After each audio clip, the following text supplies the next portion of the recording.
जय श्री राधे, जय गोपाल, श्री राधा कृष्णाभ्यम नमः। आपका बहुत बहुत स्वागत है बैक टू गॉड हेड भगवान की ओर चैनल पर।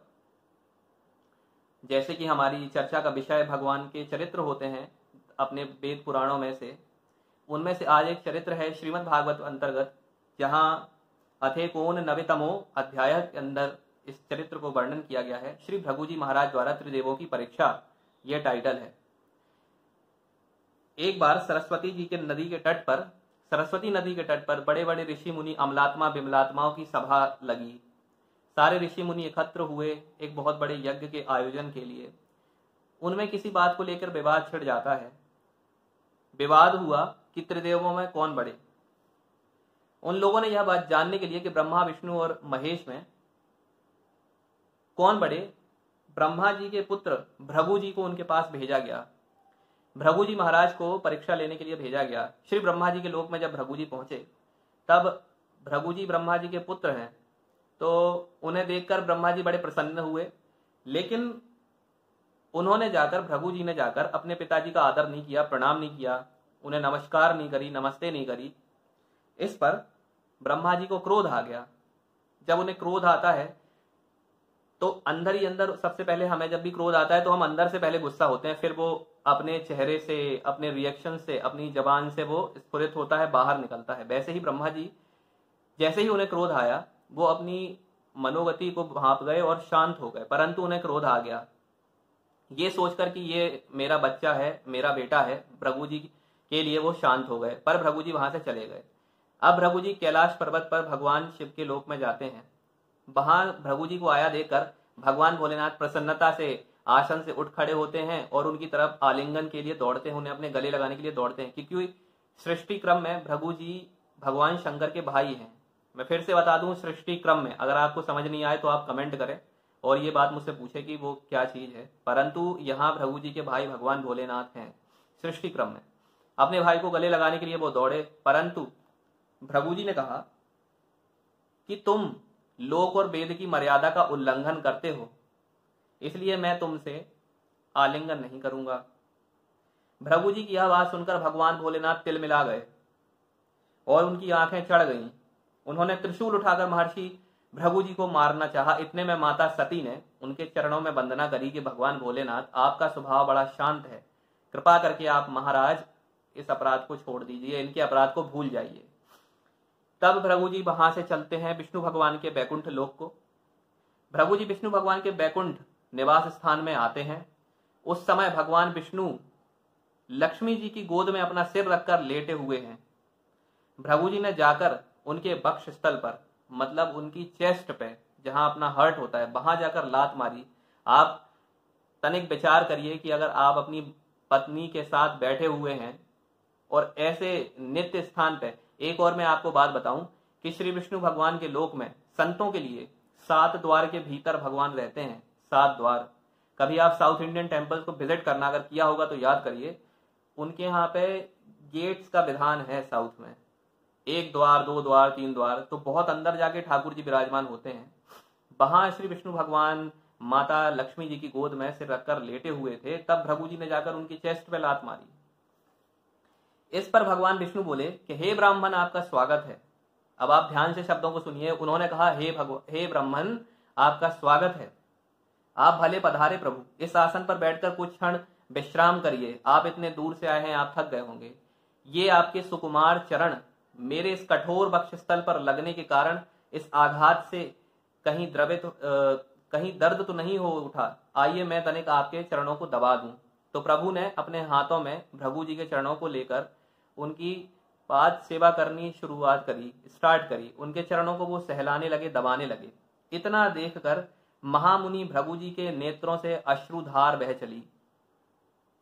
और जब भगवान का इतना अत्यंत गंभीर वाणी से चरित्र को भृगु जी ने अपने आंखों से और कानों से श्रवण किया उनके वाणी को, तब भक्ति के उद्रेक से उनका गला भर आया और नेत्रों में आंसू झलक आए और वे चुप हो गए। भृगु जी वहां से लौटकर ब्रह्मवादी मुनियों की सभा में दोबारा आते हैं और जैसा जैसा तीनों लोकों में हुआ वह वृतांत वह सारे ऋषियों के समक्ष होकर बताते हैं।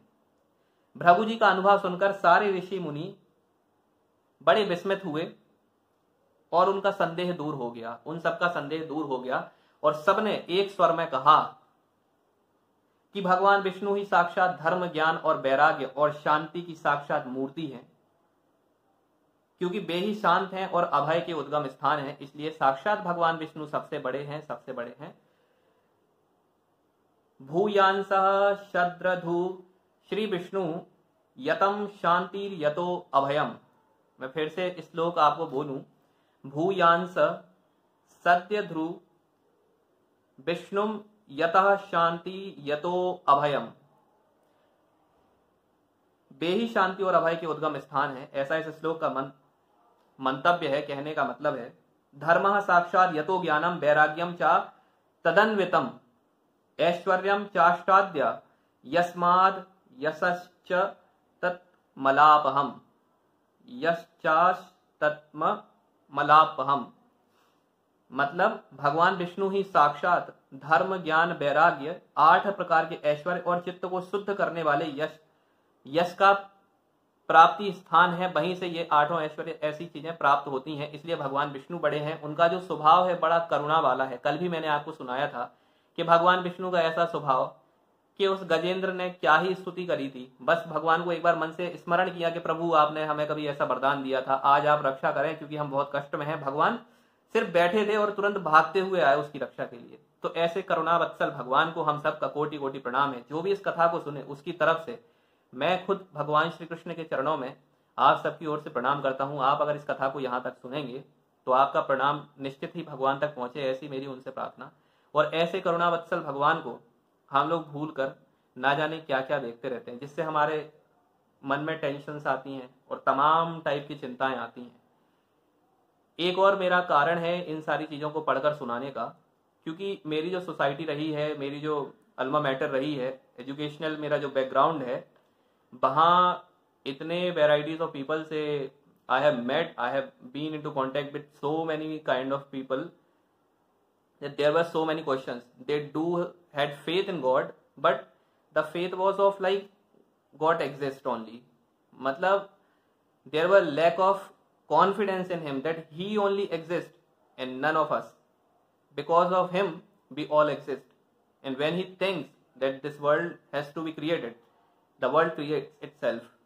उनके संकल्प मात्र से ये सारी सृष्टि होती है। तो ऐसी जो सोसाइटी है, जो मेरे खुद के अपने लोग हैं, वहां तक भगवान के इतने करुणावत्सल चरित्रों को मैं पहुंचा पाऊं, इसलिए भी मैं कोशिश करता हूं कि आप लोगों को पढ़ के बता पाऊं, इन सब चीजों को पढ़ाऊं और बताऊं इन सब चीजों को। क्योंकि क्या होता है कि हम इन सारी चीजों से थोड़े से दूर हो गए।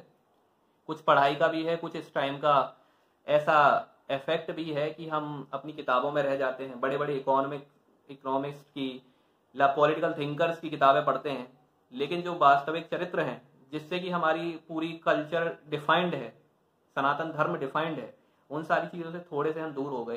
तो कहीं ना कहीं दोबारा से फ्री में आप तक वहां पहुंचा पाऊं, आपका अपना हूं इसलिए आप तक आप सुनेंगे भी, पहुंचा पाऊं, यही मेरा मंतव्य है इन सारी चीजों से।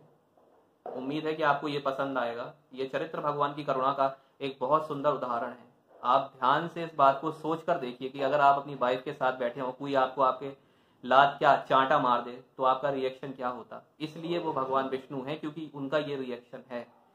ऐसे भगवान विष्णु को हम सब प्रणाम करते हैं, ऐसे महादेव भगवान ब्रह्मा को हम सब प्रणाम करते हैं, ये लीला को प्रणाम करते हैं और इस समय को प्रणाम करते हैं जब ये स्टोरी हुई होगी। आप सबका बहुत बहुत स्वागत है। ऐसे ही आप भगवान के चरित्रों को सुने और भगवान के पथ पर आगे बढ़ें। जय श्री राधे, जय गोविंद, जय गोपाल।